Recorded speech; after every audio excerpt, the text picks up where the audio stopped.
नमस्कार. आज आपण गीतूज खाद्य संस्कृतीमध्ये गव्हाचा चीक कसा काढायचा आणि त्यापासून अतिशय पांढरी शुभ्र अशी कुरडई कशी होते ते पाहणार आहोत. कुरडई तेलात तळताना देखील अजिबातच लाल होणार नाही आणि अगदी मस्त खुसखुशीत अशी कुरडई तयार होणार आहे.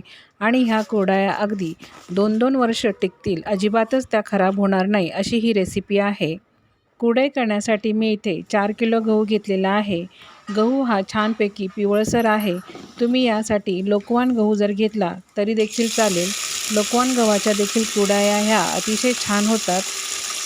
गहू घेतल्यानंतर तो आपल्याला 3-4 पाण्याने एकदम स्वच्छ धुवून घ्यायचा आहे, म्हणजे त्यावरची घाण ही सगळीच निघून जाते. गहू धुतल्यानंतर गव्हाच्या दुप्पट आपल्याला पाणी त्यामध्ये टाकायचे आहे, कारण की गहू भिजल्यानंतर हा भरपूर फुलतो.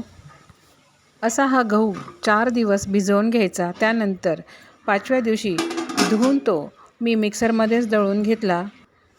गहू भिजवल्यानंतर रोज तो धुवायचा आणि त्याचे पाणी हे बदलत राहायचे, म्हणजे गव्हाला आंबूस असा वास हा येत नाही. 4थ्या दिवशी गहू हा दाबून बघायचा. जर असा पटकन चीक बाहेर आला तर समजायचा की गहू आपला हा छान भिजलेला आहे.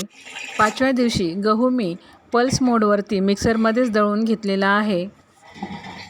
दळलेला गहू आपल्याला लगेचच पाण्यात टाकत जायचा, म्हणजे त्याचा चीक हा पटापट सुट्टा होतो. दळलेला गहू आपण असा दोन्ही हाताने छानपैकी रगडून घेणार आहोत, म्हणजे गव्हाच्या कोंडामध्ये अडकलेला चीक हा सगळाच हा मस्तपैकी वेगळा होतो.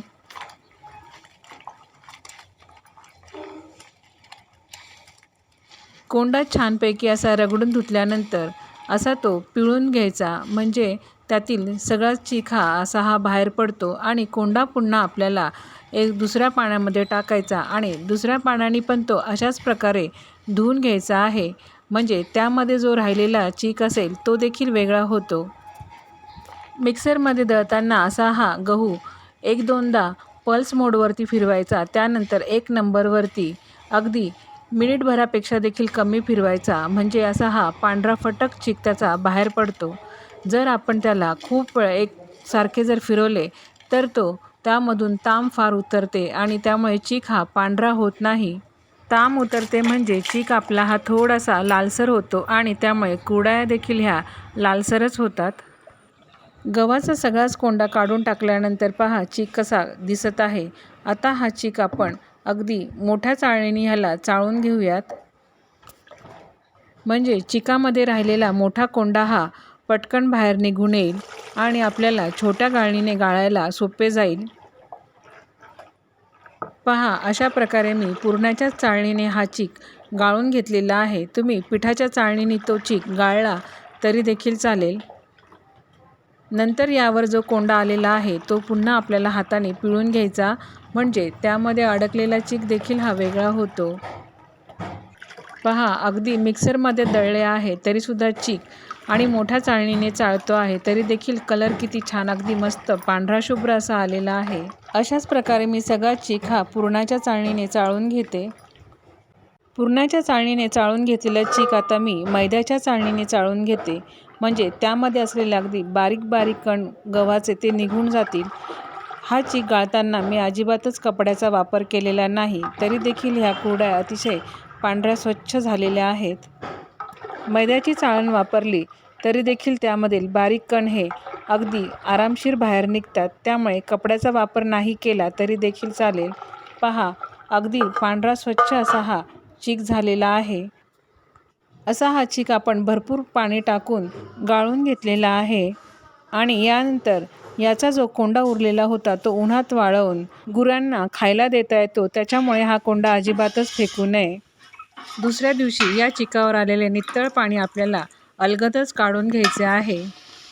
सगळे गहू मी हे सकाळीच दळून घेतलेले होते. दुसऱ्या दिवशी पाणी काढून घेतल्यानंतर चीक बघा किती मस्तपैकी हा बसलेला आहे. पांढरा शुभ्र आणि घट्ट असा हा चीक बसलेला आहे.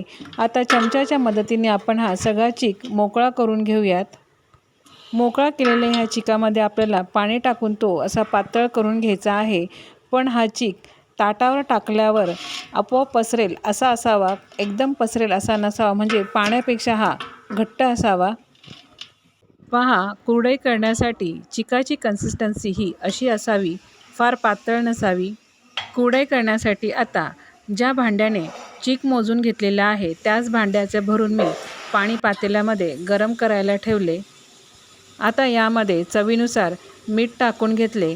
कुरडई करताना आपल्याला फक्त मिठाचाच वापर करायचा आहे. पाणी एकदम कडक तापल्यानंतर यावरती आपण आता चीक टाकून घेणार आहोत. एका हाताने चीक हा ढवळत राहायचा आहे आणि दुसऱ्या हाताने तो चीक हा सारखा टाकत राहायचा, म्हणजे चिकामध्ये अजिबातच गुठळ्या होत नाही आणि चीक हा सर्व बाजूने छान शिजला जातो. असे हे हळूहळू हलवत राहायचे आणि चीक हा टाकत जायचा.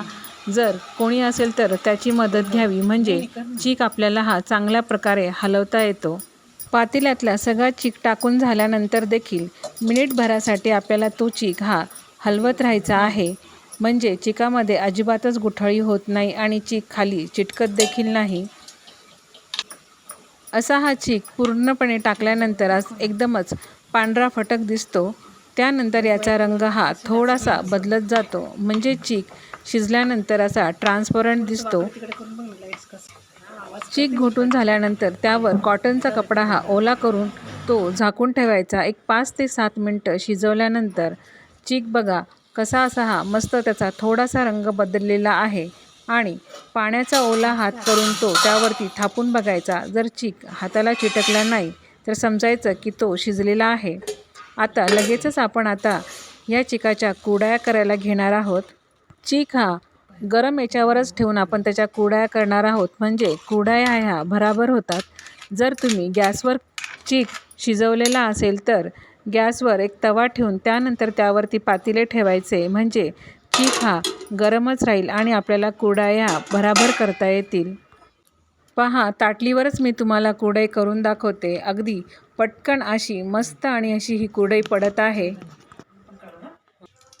अशा गव्हाच्या गोण्यावरती जरी कुरडया टाकल्या तरी देखील त्या पटकन निघतात. पहा, दुसरी तिसरी कुरडई तुम्हाला करून दाखवते. अगदी बारीक केसासारखी त्याची धार निघते आणि अजिबातच कुरडई कुठेच तुटत नाही.